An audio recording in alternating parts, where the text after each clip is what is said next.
Brought to you by Ram Trucks, built to serve. Good morning, everyone, and welcome to First Things First. I'm Jenna Wolf. That is Chris Canty, filling in for Chris Carter right here. Nick Wright. We have football last night. We have football this weekend. We have so much to talk about this morning. The Baltimore Ravens are not worried about the Patriots' top-ranked defense, or so they say. Carson Wentz isn't scared of Khalil Mack, but the 49ers did strike some fear in Arizona last night. That's where we start this morning. Jimmy G and the Niners taking on the Cardinals. So for weeks now, the story in San Francisco has been about how good this Niners defense is. Guess who got tired of that narrative? Jimmy Garoppolo. Garoppolo put together his best game of the season, 28 for 37, 317 yards, 4 touchdowns. Niners get the win, 28-25. They improve to a very perfect 8-0 on the season. Here's Jimmy G after the win. 8-0 is not going to get you anything, but it's a good start. And so we'll, take the weekend to heal up, get some guys back, like you said, and make a run at this thing. I think we got a good group here. And so we got a long way to go, but we're on the right track. Chris Canty, yesterday you sat in that seat right there, and I said, hey, listen, we're talking so much about the 49ers. We never even mentioned Jimmy Garoppolo. What gives? Well, last night, Jimmy Garoppolo heard probably everyone talking about how he perhaps didn't have a hand in the success of the Niners so far. How good are the Niners if Jimmy Garoppolo plays as well as he played last night? Well, if he does what he did last night on a consistent basis, the 49ers are not only a team that's going to get to the postseason, but that's a team that can win some playoff games. I mean, he threw for a career-high 4 touchdown passes, was incredibly efficient last night. Best game of the season. Best game of the season. I mean, the 49ers offensively, after those first 2 drives, they got it going. They reeled off 3 straight touchdown drives to end the half. Got an assist from Cliff Kingsbury at the end of that, calling the timeout right there at the goal line on 4th and goal, and then they ended up getting stopped, and then they get another opportunity, and they punch it in. But, I mean, Jimmy Garoppolo was outstanding last night, and then you saw why John Lynch traded for Emmanuel Sanders, because he was otherworldly last night in his performance. Being able to go for over 100 yards receiving on 7 catches, I thought Shanahan did a great job in terms of his overall creativity and where he put Emmanuel Sanders, whether it was lining him up in stacks and bunches or putting him in the slot. He realized that Patrick Peterson was shadowing him in man coverage, and when you have a wide receiver in the slot, man-to-man, he's virtually impossible to guard because he's got a 3-way go. But overall, this 49ers offense is going to be really explosive if Jimmy Garoppolo plays the way that he did, and then you get the production from Emmanuel Sanders and George Kittle. And if people wanted to, prior to last night's game, make an excuse or at least an explanation for Jimmy Garoppolo's rather pedestrian, if not below average stats, it would be, well, who are his weapons? Aside from George Kittle, who is an extraordinary tight end, I think most people believe one of the 2 best tight ends in football, he didn't have a reliable wide receiver. He appears to now have that in Emmanuel Sanders, and you saw the instant impact. He made a bigger impact yesterday than I thought he would make right out of the gate with a brand new team and a new offense, even if some of the principles are something he's used to. But to answer your question directly, Jenna, if Jimmy Garoppolo plays this well, this is the best team in football. Now, I don't know that he can continue playing this well, but when we look at within the NFC, the 3 best teams, record-wise and I think eye test-wise, Niners, Packers, Saints. Who has the best defense among the 3? The Niners. 49ers. Who has the best running game among the 3?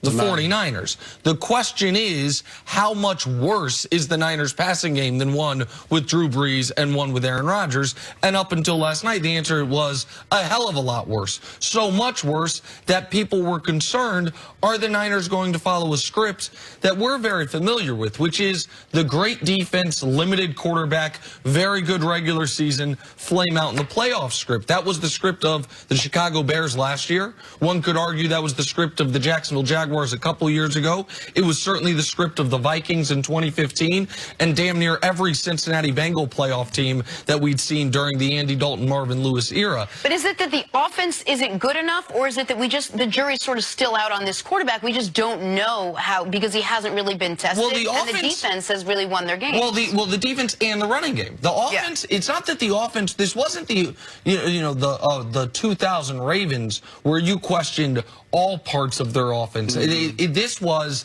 a Niners team that could run the ball very, very well, and they had 9 touchdowns to 7 interceptions and a quarterback rating below average. Now, I don't think Jimmy G is going to be a 300-yard, 135 passer rating guy moving forward, but if he is just somewhere in the middle of where he was the first half of the year and where he was last night, that to me does elevate the Niners into the discussion right alongside, if not ahead of, the Packers and the Saints. I'm skeptical if this is duplicable against a better secondary and defense than what they have in Arizona, but if they can, then they check every single box of a championship caliber team. Well, no, you're absolutely right, and that's what we're waiting to see, whether or not this offense can be as explosive against a better defense. I think the Arizona Cardinals defense is a low bar to clear. Correct. In terms of being able to judge the overall performance of what Jimmy G and his team could do. But in looking at the 49ers, you got to love the fact that they've got 5 road wins before the calendar hits November. Sure. So as we move into the second half of the season, you got a lot of home games. I think they've got a 3-game homestand coming up with the Seahawks, Cardinals again, and then I think they have the Packers. So, I mean, this is a situation where it sets up pretty good for the 49ers. They've taken care of their business up until this point. Now they're starting to be in the conversation for teams that could potentially have a first-round bye when we get to January. Go ahead. Well, I was just going to piggyback off the schedule point. We are going to get the answer to this question before the playoffs begin. They have 4 of their final 8 games are against, if everyone agrees, the 4 best teams in the NFC in some order or another are Niners and then Saints, Packers, Seahawks. Half of their remaining games are against the Saints, Packers, Seahawks. So we will be able to find out how good they are against better defenses, against the types of teams they will face in the postseason. But up to last night, the only question mark to me, because we haven't even talked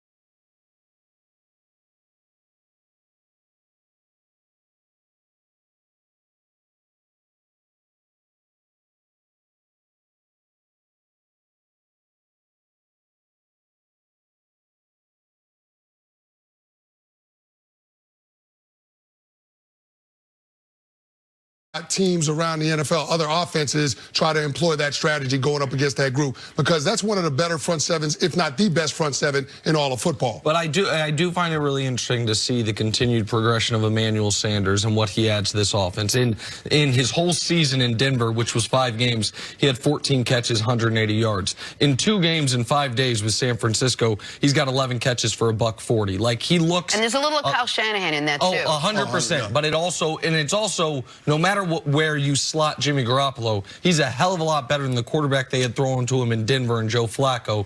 And for Emmanuel Sanders, for the first time since he had Peyton Manning throwing him the football, he has a legitimate NFL quarterback throwing him the football, and you're seeing him get back to, much quicker than I thought he could, the form of Emmanuel Sanders we're used to seeing. All right, we got a lot of games we want to preview coming up this weekend. On the other side, are Lamar and the Ravens about to hand the Patriots their first loss of the season? That is next on FS1. You can always check us out on the Fox Sports channel on Sirius XM. We'll be right back. Damn game. You gotta. So you're admitting your bias. I'm glad about that. As you are, because you picked the Nationals after Jessica Mendoza sat here and convinced you. We're talking about you right now. There we go. I got it. But what I'm saying to you is this: if you have a 2-1 lead and your ace, keep this in consideration. We're talking about starting pitchers who show up and pitch 6 to 7 innings. We just witnessed Greinke, who's the 3rd starter, go 6 and a 3rd full innings, okay, and hold them to 1 hit ball. Why is it wrong for me to then say, okay, Cole is better, and he only got 2.5 innings that he would have to pitch? Why couldn't he shut down and hold him to a 2-1 lead? You watched Madison Bumgarner years ago against Kansas City on 3 days rest, if I remember correctly. Pick the complete game. Don't tell me that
a one-run game. It's late. It's the seventh.